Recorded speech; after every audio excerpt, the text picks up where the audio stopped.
اوس د ویډیو په دویمه حصه کې څنګه چې ما تاسو ته وویل چې د فلسفي تاریخ په وایو نو د فلسفه چې دا نه دا موږ په درې پیریډز کې تقسیمولی شو. یو ته انشنټ ټایم وایي، نو انشنټ فلسفي دا هغه، بیا کرونویستا چې میډیول ایجز ورته وایي دا هغه فلسفي ده، او بیا د ماډرن ایج ده. نو انشنټ فلسفي چې دا نه دا شروع کېږي د سقراط نه، او سقراط ته د دنیا لومړی ریګولر باقاعده فلسفي ویل. او سقراط هغه سړی و چې څنګه ما تاسو تر ویډیو په سر کې وویل چې فلسفي د نورې سوسایټۍ نه د نورو خلکو نه بدل وي، او هغه ته اکثر په سوسایټۍ کې نور خلک دیوانه ورته وایي. نو دا په څه وجه باندې ځکه چې دغه نظر د نورو خلکو نه جدا وي. نو عمده کار د دنیا د لومړي فلسفي سقراط سره شوی چې سقراط کومې خبرې کولې نه هغه خبرې هغه وخت چې حاکم وخت او کوم حکومت او کوم حکمرانان وو په هغې باندې ښې نه لګېدې. نو په دې وجه باندې سقراط باندې د مرګ سزا وخته او هغه له زهرو پیاله یې ورکړه، او سقراط دغه زهرو پیاله یې په شوق باندې وڅښله، اگر چې هغه ته دغه وخت کې آفر هم شوی و چې که ته د قید نه فرار کېدل غواړې نو موږ به تا د قید نه به فرار کړو، خو هغه دې ته غاړه کېنه خو د زهرو پیاله یې وڅښله. نو چې د زهرو پیاله یې وڅښله نو سقراط باندې چې چا د موت ته سزا خې جوړې وه، نن هغه سړی هېڅ چاته پته نشته چې د هغه څه نوم و. سقراط د دغې زهرو د پیاله یې د وجې نه په تاریخ کې ځان امر کړو. د سقراط شاګرد افلاطون او د افلاطون شاګرد ارسطو، دغه شان ګورئ د دې نه هغه فلسفي انشنټ فلسفي شروع شوې ده د یونان نه. نو دا د 15مه صدي قبل مسیح چې ده نو د هغې نه واړې تر 15مې صدي عیسوي پورې پوره 1000 کاله چې ده نو دغه دور چې دی د انشنټ فلسفي وایي. نو اوس صرف دا نه ده چې دا په یونان کې فلسفه وه او یونان کې فلسفي په مخکې باندې سفر کوو نورو دنیا ته نه خبره وه، نه په مشرق کې په ایران کې زراستر چې کوم دی نه هغه لومړی فلسفي و، او دغه زراستر چې کوم و نو دی وایي په فلسفیانو کې د توحید اولین داعي و. مطلب دا دی چې دا د ونس اف ګاډ د الله پاک چې یو دی په دې باندې د بیلیف ساتو، او د ټول تعلیمات چې کوم د فلسفي جوانه هغه د دین چار چاپیره تابعیدا چې دا خدي او دا بد دي. مطلب دا دی چې د خو او د بد په منځ کې چې کوم فرق دی، د رائټ اند رانګ په منځ کې چې کوم فرق دی، د هغه په منځ کې هغه ریډ لاین راخلو کوشش دي زراستر کړو. د دین پس چې کوم دویم د فلسفي ایج د هغه د میډیول ایج ویل شي کرونوستا، په دغه زمانہ کې په یورپ کې په مغرب کې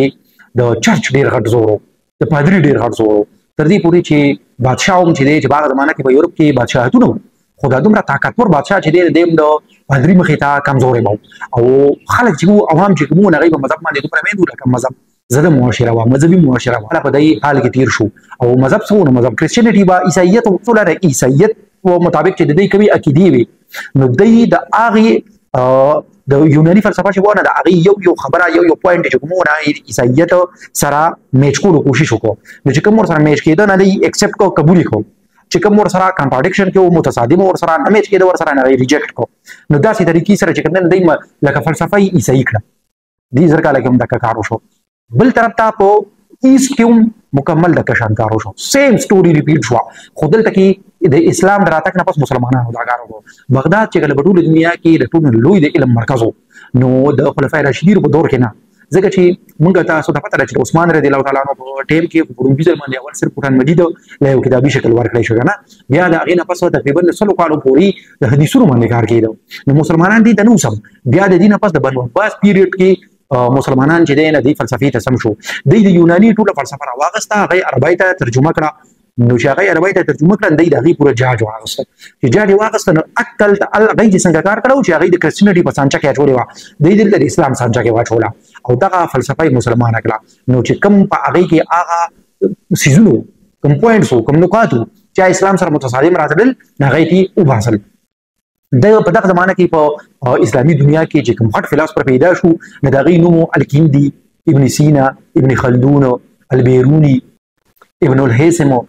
ابن رشد، او دا فلسفیان چې کومونه دی بیا ورپسې لکه ډیر کار وکړو، او هغه فلسفه چې کوم وانه صرف دا یو نه کړه چې یوناني فلسفه یې راواغسته عربۍ ته یې ترجمه کړه او بس خپل رایې پیش کړه، نه بلکې فلسفه کې په مخکې باندې لړل او نوې فلسفه یې دنیا ته پیش کړه. همدغه فلسفه په راتلونکي 100 صدو کې د ټولې دنیا او د یورپ کې چې کله صنعتي انقلاب راغی اول ته هغې د ترقۍ په لاره باندې روان شو، نو چې هلته کوم یونیورسټۍ جوړې شوې نو په هغه یونیورسټو کې 100 صدۍ د مسلمانانو دغه فلسفه دا پړاوېده. اوس دریم چې موږ د ماډرن دور خبره کوو نو په یورپ کې وایي ماډرن دور د انګریز فلسفي تامس هابز نه شروع کېږي او دا 18مه صدي وه. نو د 18مې صدۍ نه چې کوم ماډرن دور شروع شوی دی نو په دې کې دی یو پیرې ته بیا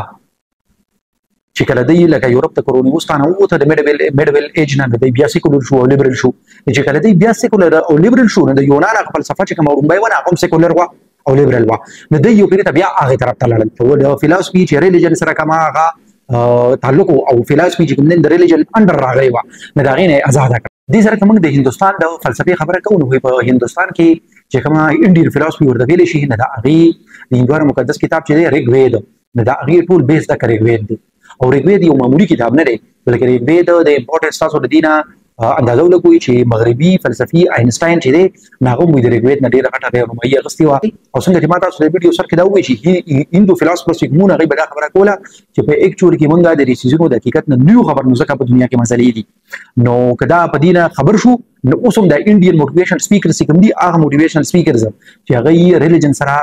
ټچ دي ریلیټډ دي او فلسفي سره هم ډېر ټچ دي نو هغوی مکسره دا خبرې کوي چې د انسان حقیقت څه دی سپیریچوالټي څه ته وایي دا څه ته وایي دا څه ته وایي د دې ډیسیژنو په حقیقت باندې لکه هغوی په اصل کې د ځان پوهې کولو کوشش کوي په انډین فلسفي کې دننه بیا چې څنګه موږ ته پته ده چې په انډیا کې د بودھ د پیدایش نه پس دلته کې بودھ ماته یو نوی ریلیجن پیدا شو نو هغه ریلیجن چې کوم منونکي او کوم فالورز وو هغوی دنیا ته د هندوانو نه یا مسلمانانو نه بالکل په جدا نظر باندې کتل هغوی چې په جدا نظر باندې کتل دغه سراب څه وخت پس بودھ فلسفي چې کوم نه وجود ته راغله دا کشن جینیزم چې دلته کې یو مذهب دی نه دا غینه جین فلسفي موجود ته راغله نو دې ټولو ته چې په هندوستان کې کوم مذهبونه پیدا شوي یا کوم فلسفي د هغې نه پیدا شوې ده نو دې ته موږ انډین فلسفي په شریکه باندې ویلی شو